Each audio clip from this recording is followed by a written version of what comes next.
Hola, bienvenidos a otra clase Satchel. My name is Mr. Castellón, and today we're going to be talking about tapas. Queremos tapas. I hope you've actually tried tapas and when you've been to Spain or here in the UK, because to be honest, it's a very nice, delicious treat when you get the chance to get really nice tapas. So today we're going to be talking about how to order food. So let's have a look at see and have a look at our objectives today. Hoy vamos a repasar vocabulario de comidas o alimentos. Vamos a practicar el uso de quiero, me gustaría. Vamos a construir oraciones en español y vamos a traducir oraciones al inglés. A couple of things before I continue. When we say quiero, me gustaría, we are using very unique verbs. And quiero is one of those ones that you want to learn, mainly because it's an irregular verb, and it's really difficult sometimes to remember. So it's good to practice that one a lot. So let's start with our lesson today. First of all, we are going to be talking about all those words or vocabulary that we need to remember. El restaurante, repeat after me. El restaurante. Nos gustaría una mesa para dos personas. Here we are starting to use nos gustaría. We would like. Take note of that one. Write it down. It's really important to remember that one. Nos gustaría una mesa para dos personas. We would like a table for two people. El mesero, la mesera. El camarero, la camarera. The waiter. The difference between these two is where we use them. In Latin America, we tend to use more el camarero, but it's very common to also hear el mesero. El cocinero, la cocinera. Tengo hambre. Can you guess what it means? Tengo hambre. I am hungry. Now, tengo comes from the verb tener, which I'm going to write here. Tener.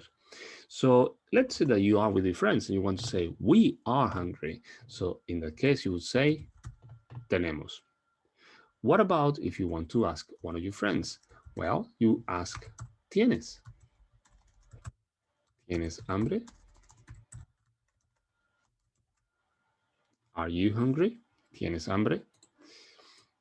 So these are different ways to conjugate the verb tener. Tengo hambre, I am hungry. Tenemos hambre, we are hungry. ¿Tienes hambre? Are you hungry? Next one. Tener sed. Same as before. It comes or the infinitive is tener. So if you want to say, I am thirsty, tengo sed. Tenemos sed. We are thirsty. And if you're going to ask the question to one of your friends or someone you know, ¿tienes sed? Now then, let's say that you want to be polite. And instead of saying tienes, you say tienes sed.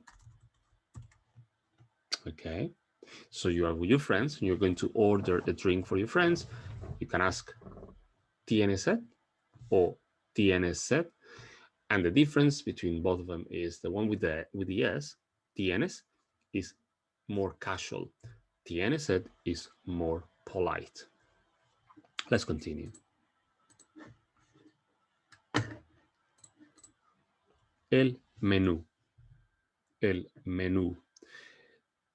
Can you see that little symbol at the top of the U here? This one here. Well, that one is called tilde. And whenever you see that symbol, what it's asking you to do is to extend the sound of that vowel in Spanish. So in this case, you would say something like el menú. You extend that sound a little bit longer than the previous one, which is eh. If I did it in the other way around, menú, then that would imply that the stress is on the E. So whenever you see that symbol, that tilde, you would have to extend the sound a bit more so you can actually stress the sound. Let's continue. La cuenta. La propina. Don't forget to repeat after me. La propina. El dinero. El dinero. So let's see some types of food, and then we'll use these ones to make or place our orders for food at any restaurant in Spain or Latin America. Now, can you guess what that is in Spanish? I'm going to give you some seconds to try and fill in those gaps with vowels. And I am going to pronounce the word in Spanish so you know what those vowels might be. Los huevos. Los huevos. ¿Cómo se dice ex en español? Los huevos. There you go. Los huevos. ¿Cómo se dice cereal en español? El cereal. El cereal. There we go. ¿Cómo se dice meat en español? How do you say meat in Spanish? La carne. La carne.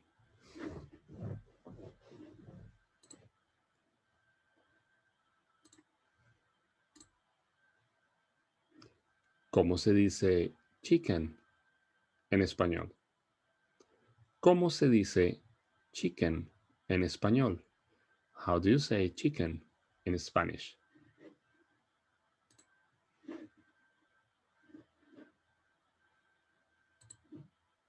El pollo. El pollo.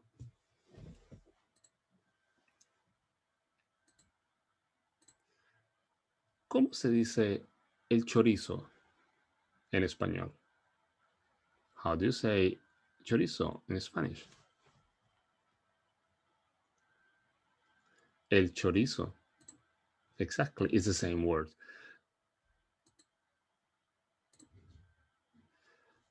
¿Cómo se dice rice in Spanish?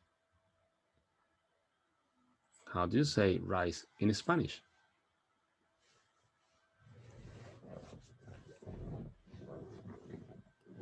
El arroz o el arroz. El arroz o el arroz. The difference is that in Latin America, like places like Mexico or Peru or Argentina, the Z won't sound th. It's just going to be like s, el arroz. In Spain, on the other hand, you'll have to say el arroz. So feel free to choose the one you like the most. And then you can actually use it when you go to order any sort of food based on rice.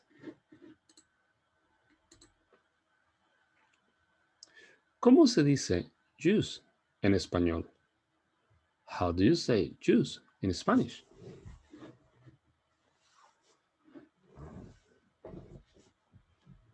El zumo. El zumo o el zumo. There we go. El zumo o el zumo. Once again, it depends on where you are kind of talking or who you are talking to, and you're free to choose the one you feel more comfortable with. However, in Latin America, we tend to say el jugo. ¿Cómo se dice French fries en español? How do you say French fries in Spanish?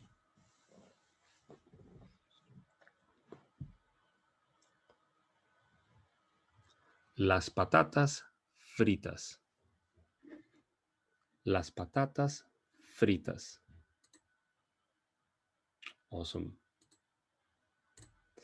Right. So what we are going to do now is we are going to start combining these elements to make or place orders. So the first thing when we are in a restaurant, we want to say, I would like or I want. And how do we say that in Spanish? Well, we can say, me gustaría, quisiera, quiero. Any of these three means I would like or I want. The one that I would suggest for you to use is quisiera, the second one, the one in the middle. Although it's a really tricky one to remember, it's a good one to have. Me gustaría is more common, and there is nothing wrong with you using that one either. Now, something important here is that that looks like me gusta. So if you know how to say I like, the way to say I would like is basically by adding R, I, A at the end. Me gustaría. Now, we are going to actually order or ask for food. So the first one is ask. I would like to ask for, or I would like to ask, or I would like to order. Pedir, ordenar. Which one is the best? It doesn't matter. They're the same. My suggestion is try to use the one you will remember faster or easier. I would say ordenar is an easier one to remember. But if you can remember pedir, that's great. Now we are going to place an order. Me gustaría pedir, but we need to know what. Huevos, cereal, carne, pollo, cerdo, arroz, zumo, patatas fritas, leche, naranja, sal, azúcar, café, chocolate, tapas, gambas, paella.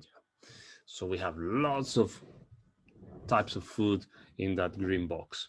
Some of them, we already revised them. Some of them will be kind of new to you. So if you don't know them, feel free to take a dictionary and double check what they mean. So let's do it. Me gustaría pedir cereal. Now, as you can see, I've got this block of colors here at the bottom, red, yellow, green. So that's you ordering. But let's say you want to add something more to that. Well, you can say con o de. For instance, me gustaría pedir zumo de naranja, orange juice. So this is where you're going to be able to create more sentences to combine green and blue, which is what I've done here. Green, blue, green. You combine them. You can also say, me gustaría ordenar pollo con arroz, with chicken with rice.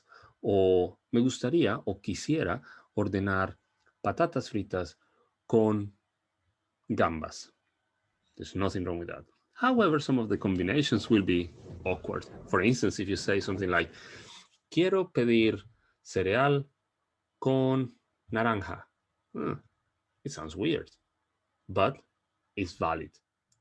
You're going to be asking cereal with orange, which doesn't make a lot of sense. But the sentence itself is correct. But of course, you want to be polite. And you want to close the sentence with either por favor or si es tan amable. These two sentences or phrases are really important when you want to thank or be polite in Spanish. And by the way, we do appreciate people who are very polite. So usually if you finish your sentences with por favor or si es tan amable, when you are requesting for something, you're going to get whatever you want in very fast way. So what I'm going to do is I'm going to leave you for about 2 minutes to create your own sentences using this very specific structure. Remember, if you get lost, just go back to the colors. Red, green, yellow, blue, yellow, sorry. Red, yellow, green, blue, green, purple. And then you're going to be able to create really good sentences. I'm going to give you 2 minutes. I'm going to disappear for 2 minutes to see, and I'll see you in about 2 minutes so you can create your own sentences.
I'm back. How did that go? Once again, remember that you are just combining, playing with these structures, with these different blocks of information. Feel free to play and also create your sentences. If you make mistakes, there is nothing wrong with that. Now then, the bit that is hard is to try and combine the green and the blue, and you will be able to combine them once you know what they mean. If you don't know what they mean, of course, we need to practice and revise these words. But if you do, it's really easy.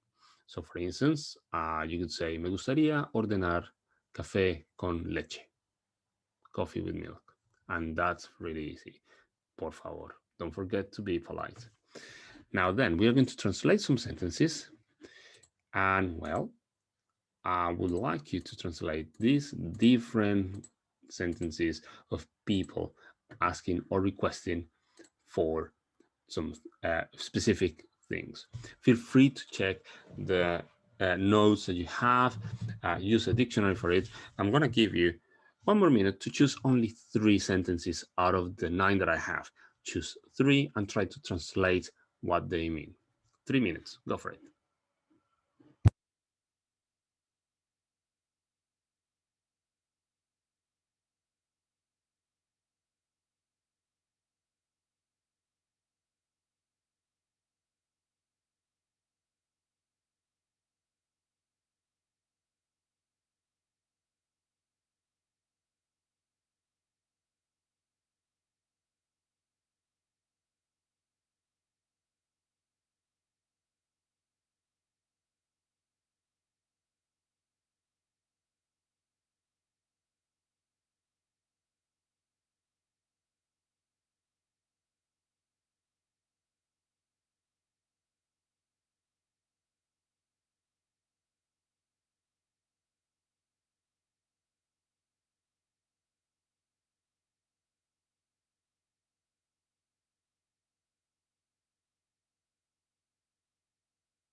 How did that go?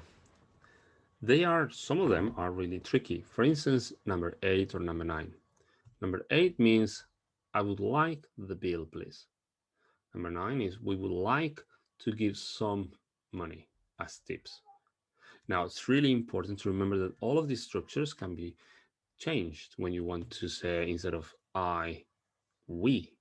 And for instance, number 9, nos gustaría, is we would like. Number 4, queremos, means we want. Queremos tapas con una botella de agua. Feel free to take a picture of this slide so you can actually take it home and you can practice again. Or feel free to come back to the video and revise and pause and play. And of course, take as many notes as you can. In the meantime, I wish you the very best and I hope you can come back to another Satchel class. Muchas gracias. Hasta muy pronto.